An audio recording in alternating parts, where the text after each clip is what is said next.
அனைவருக்கும் வணக்கம். சிம்ம ராசிக்காரர்களுக்கு கஷ்டத்தின் பிடியில் சிக்கி தவிக்கும் சிம்ம ராசிக்கு காத்திருக்கும் மகிழ்ச்சியாக 13/4/2024 முதல் 20/4/2024 வரை உலகமே உங்களை வியந்து பார்க்கக்கூடிய வகையில் பல்வேறு விதமான நன்மைகள் நிறைந்து கிடைக்கக்கூடிய ஒரு நேரமாக எந்தெந்த விஷயங்கள் அமைய போகின்றன என்பதை ஆராய்ந்து பார்க்கும் போது மிக வலுவாக ராசியின் அதிபதியான சூரியன் 14ஆம் தேதி முதல் 9இல் சஞ்சரிக்கக்கூடிய குருவுடன் இணைந்து உச்சம் பெறுகிறார். அஷ்டமத்தில் வலுவிழந்த புதன் 16ஆம் தேதி முதல் வக்ர நிவர்த்தி பெற்று வலு பெறுகிறார். நீச்சத்தில் சஞ்சரித்தாலும் வக்ர நிவர்த்தி பெற்று பலம் பெறுகிறார். சந்திரனின் உச்சம் மற்றும் ஆட்சி பலம் என்பது மிகப்பெரிய மாற்றத்தை ஏற்படுத்தி கொடுக்கிறது. மட்டுமல்லாது இந்த வாரம் முழுவதுமே சுக்கிரன் உச்சம் பெற்று சஞ்சரிக்கிறார். இப்படி பல அதிரடியான மாற்றம் நிகழ்வதால் காத்திருக்கும் மகிழ்ச்சியாக பல நல்ல செய்தி சிம்மராசிக்காரர்களுக்கு கிடைப்பதற்கான யோகம் மிகவும் அபரிவிதமாக உருவாகியுள்ள தருணமாக பார்க்கப்படுகிறது.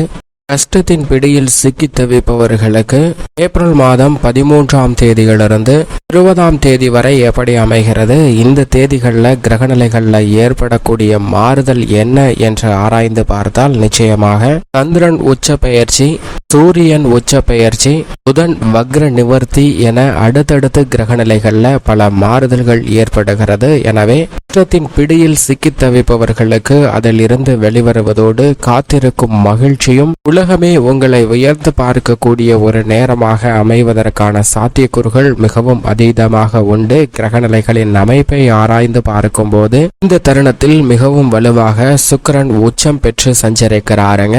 13ஆம் தேதியிலிருந்து 20ஆம் தேதி வரைக்குமே சுக்கிரன் தனது உச்ச ராசியான மீன ராசியில் உச்சம் பெற்று மிக வலுவாக சஞ்சரிக்கிறார். எனவே கஷ்டத்தின் பிடியில் இருப்பவர்களுக்கு அந்த கஷ்டத்தில் இருந்து வெளிவருவதற்கான நல்ல பொருளாதார ரீதியான வாய்ப்புகளையும் முன்னேற்றம் நிறைந்து கிடைக்கக்கூடிய பல சூழ்நிலைகளையும் சந்தர்ப்பங்களையும் மிகவும் அபரிவிதமாக உருவாக்கி கொடுக்க போகிறார். இது மிக பெரிய அளவில் வரவேற்கத்தக்க ஒரு சிறந்த அமைப்பாக பார்க்கப்படுகிறது. அது மட்டுமல்லாது நவகிரகங்களிலே சுகத்தை அள்ளித்தரக்கூடியவராகவும் திடீர் அதிர்ஷ்ட யோக வாய்ப்புகளை கொடுக்கக்கூடியவராகவும் இருப்பவர் சுக்கிரன் மட்டும்தான். அப்படிப்பட்டவர் உச்சபட்ச பலத்துடன் சஞ்சரிக்கக்கூடிய இந்த வேளையில் உங்களுடைய சிறு முயற்சி கூட ஹிமாலய வெற்றியை பெறுவதற்கான யோகத்தை ஏற்படுத்தி கொடுக்கிறது. மிக பெரிய அளவில் உலகமே வியந்து பார்க்கக்கூடிய வகையில் வளர்ச்சி இருக்கும். அது மட்டுமல்லாது 13ஆம் தேதி அன்று உச்சம் பெற்று மிகவும் வலுவாக சஞ்சரிக்கிறாருங்க சந்திரன். அதற்கு பிறகு மீனம், கடகம், சிம்மம் என பல்வேறு ராசிகள்ல மாறி சஞ்சரித்தாலும் வாரத்தின் துவக்கத்தில் உச்சமும் இறுதியில் ஆட்சி பலமும் பெறப்போகிறார். எனவே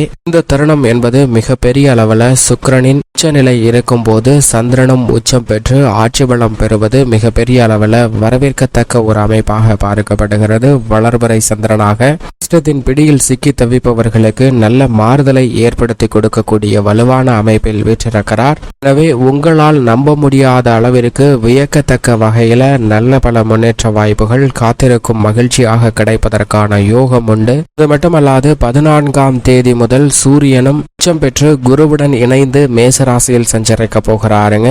குரு தனது நட்பு கிரகமான செவ்வாயின் ஆட்சி வீடான மேசராசியில் வலுவாக அமர்ந்திருக்கும் போது சூரியன் தனது உச்ச வீடான மேசராசியில் வலுவாக உச்சம் பெற்று 14ஆம் தேதி முதல் சஞ்சரிக்க போகிறார். எனவே ஆளுமையும் பல்வேறு வகையான சுப நிகழ்வுகளும் மிக சிறப்பாக நடைபெறுவதற்கான அதிர்ஷ்ட யோக வாய்ப்புகள் நிறைந்த ஒரு தருணமாக அமைகிறது என்பதை சனி மற்றும் ஆட்சி பலம் பெற்றிருக்கக்கூடிய சந்திரன், சுக்கிரன் போன்ற கிரகநிலைகள் உறுதிப்படுத்தக்கூடிய வேளையில் சூரியனும் குருவும் இணைந்து அதையே மிக வலுவாக உறுதிப்படுத்துகின்றன. இது மிக பெரிய அளவில் வரவேற்கத்தக்க ஒரு சிறந்த அமைப்பாகவும் கிரக மாறுதலாகவும் பார்க்கப்படுகிறது. சூரியன் மற்றும் குருவின் இணைவு என்பது பல்வேறு வகையில முதன்மையான அதிர்ஷ்ட யோக பலன்களையும் ஆளுமையும் அதிகாரமும் நிறைந்து கிடைப்பதோடு அனைத்து விதமான பணிகளிலும் புத்துணர்ச்சியுடனும் உத்வேகத்துடனும் சிறப்பாக செயல்படுவதற்கான நல்ல பல வாய்ப்புகள் குரு மற்றும் உச்சம் பெற்ற சூரியனின் அமைப்பால் கிடைக்க இருக்கிறது. அலைச்சல்கள் வெகுவளவில் குறையும், ஆரோக்கிய தொல்லைகளும் குறைந்து வாழ்வில் மகிழ்ச்சியும் ஆரோக்கியம் அபிவிருத்தி ஆகக்கூடிய ஒரு தருணமாகவும் அமைகிறது. அது மட்டுமல்லாது ஆயுள்காரகன் என்று சொல்லக்கூடிய சனி ஆட்சி பலம் பெற்று கும்பராசியில் வலுவாக அமர்ந்திருக்கிறார். சனி ஆட்சி பலம் பெற்றிருக்கக்கூடிய வேளையில் முரண்பாடான கிரக சேர்க்கையாக அவருடன் செவ்வாய் இணைந்திருப்பது சற்று சாதகமற்ற அமைப்பு என்றாலும் கூட செவ்வாய் 98% மேல் கடந்து விட்டார். ஏனென்றால் ஏப்ரல் 22ஆம் தேதியிலிருந்து சனியை விட்டு விலகி மீன ராசியில் வலுவாக சஞ்சரிக்க போகிறார். எனவே அதற்கு முன்னதாக சனியுடன் இணைந்து சஞ்சரித்தாலும் நிச்சயமாக கஷ்டத்தின் பிடியில் சிக்கி தவிப்பவர்களுக்கு அதிலிருந்து வெளிவருவதற்கான நல்ல பல வாய்ப்புகளையும் சந்தர்ப்பங்களையும் மங்களகாரகன் மற்றும் ஆயுள்காரகனான சனியின் அமைப்பு காரணமாக கிடைப்பதற்கான வாய்ப்பும் சாத்தியக்கூறுகளும் மிக அதீதமாக இருக்கிறது. எனவே செவ்வாய் தனது சஞ்சார தூரத்தில் 95% மேல் கடந்திருக்கக்கூடிய இந்த தருணத்தில் பல இனிமையான சுப நிகழ்வுகளை சிறப்பாக கையாளுவதற்கான அதிர்ஷ்டயோக வாய்ப்புகள் கிடைக்கிறது. அது மட்டுமல்லாது தொழில்துறை, வியாபாரத்துறை மற்றும் விவசாயத்துறையில அதிரடியான மாற்றங்களை சந்திப்பதற்கான வாய்ப்பும் கஷ்டத்தின் பிடியிலிருந்து வெளிவந்து மகிழ்ச்சிக்கான நல்ல பல முன்னேற்ற வாய்ப்புகளை பெறுவதற்கான யோகமும் உண்டு என்பதை கிரகநிலைகள் தெளிவாக உறுதிப்படுத்துகின்றன. நிழல் கிரகமாக இருக்கக்கூடிய ராகு மீன ராசியிலும் மற்றொரு நிழல் கிரகமான கேது கன்னி ராசியிலும் சஞ்சரிக்கின்றன.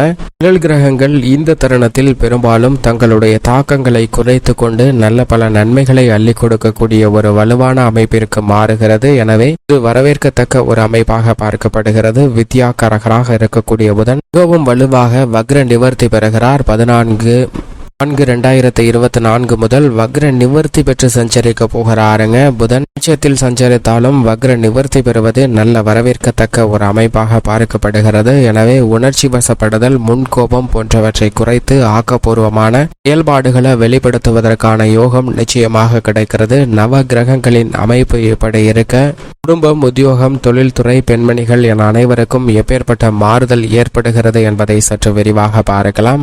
சிம்மராசிக்காரர்களை பொறுத்தவரைக்கும் குருவுடன் 9ஆம் இடத்தில் ராசியின் அதிபதியாக இருக்கக்கூடிய சூரியன் உச்சம் பெறுவது, அஷ்டமஸ்தானத்தை விட்டு விலகி 9ஆம் இடத்திற்கு வருவது பல்வேறு வகையான ஆரோக்கிய தொல்லைகள், அலைச்சல்கள், சிரமங்கள் குறையும். பல்வேறு வகையில் இருக்கக்கூடிய சிக்கல்கள் அனைத்தும் விலகி நீங்கள் எதிர்பார்க்கக்கூடிய நல்ல முன்னேற்றம் வாய்ப்பு இப்ப நிறைந்து கிடைப்பதற்கான யோகம் உருவாகி உள்ளது என்பதை தெளிவாகவும் துல்லியமாகவும் உறுதிப்படுத்துகிறாருங்க. எனவே இந்த தருணத்தில் நீங்கள் சந்தித்து வந்த தடைகள், சிரமங்கள் விலகுவதற்கான வாய்ப்பு உண்டு. பல்வேறு வகையான சுப நிகழ்வுகள் இல்லத்தில் மிகவும் சிறப்பாக நடைபெறுவதற்கான அதிர்ஷ்ட யோகம் நிறைந்த ஒரு தருணமாகவும் பார்க்கப்படுகிறது. அது மட்டுமல்லாது அஷ்டமஸ்தானத்தில் சஞ்சரித்தாலும் சுக்கிரன் உச்சம் பெற்றிருக்கக்கூடிய இந்த வேளையில் பல்வேறு வகையான புதிய வாய்ப்புகள் நிறைந்து கிடைக்கும். காத்திருக்கும் மகிழ்ச்சியாக நீங்கள் எதிர்பார்க்கக்கூடிய அதிரடியான மாற்றங்களை அரசியல் மற்றும் கலைத்துறை சார்ந்த பணிகளில் மிகவும் சிறப்பாக பெறுவதற்கான யோகம் நிறைந்த ஒரு தருணமாக சுக்கிரனின் உச்சமானது பார்க்கப்படுகிறது. சந்திரன் இந்த வாரம் முழுவதும் சுபத்துவ பாதையில் மிகவும் வலுவாக சஞ்சரிக்கிறார். எனவே இந்த காரியத்தை கையில் எடுத்தாலும் வெற்றி வாய்ப்பு நிச்சயமாக கிடைக்கிறது. சிம்மராசிக்காரர்களுக்கு சப்தமஸ்தானத்தை வலுப்படுத்தக்கூடிய வகையில் சனி மற்றும் செவ்வாய் இணைந்து சஞ்சரிப்பதால் சப்தம பணம் வலுப்பெறக்கூடிய வேளையில் எதிர்பார்ப்புகள் மிக சிறப்பாக பூர்த்தியாவதற்கான அதிர்ஷ்ட யோக வாய்ப்புகள் நிச்சயமாக கிடைக்கிறது.